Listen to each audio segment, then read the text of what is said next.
rest of the story. I have on my desk a photograph. It's faded and brown. It's a picture of an airplane, a full-scale box-type glider, actually. There's nobody in the photo because the glider's builder was operating the camera. In fact, he was a boy of 14, and his name was Erwin. After a number of discouraging attempts, he and a friend had actually managed to get the plane off the ground. It was not a long flight. It was a significant one because, you see, the faded photograph taken in a field not far from Erwin's home is dated 1906. That would be the same year as the first powered airplane flight in Europe. That would be only 3 years after the Wright brothers made history at Kitty Hawk.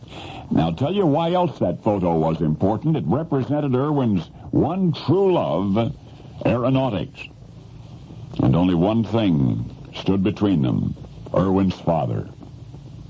And that brings us to the rest of the story. Erwin was frail and chronically ill as a child. In school, he was a dreamer. His teachers tried to inspire some forthrightness in the docile, amiable, slow-speaking child, but all in vain. This meant only one thing to his father. The boy needed a hitch in the Army to straighten him out. With what little fight was in him, Erwin resisted. He liked mathematics, sort of. Maybe he could go on and study something like that, he said, but Erwin's father was adamant. He even wrote a letter to the recruiting office recommending his boy for military service. Erwin dutifully, if reluctantly, went down to volunteer. He was rejected. Dad told him to go back and at least apply for the Army Engineers. He did. He was rejected again. His father had heard that the 124th Infantry was accepting practically anybody, so Erwin volunteered, took the physical, and flunked. An inguinal hernia, they called it. It was about that time that Erwin remembered the photograph, the picture of the glider he'd built with his own hands. That's what he should have been doing all along, setting his sights on a career in aeronautical design. But once again, Erwin's father stepped in. If a hernia was the only thing keeping his son out of the 124th, then his father would arrange the necessary operation himself. And he did. And at long last, Erwin was accepted into the Army. He was 18. Erwin would never again aspire to build airplanes, although he often boasted in later years that his one shining success, a full-scale glider that actually flew, kept him inspired. Now, this is the Erwin you never knew.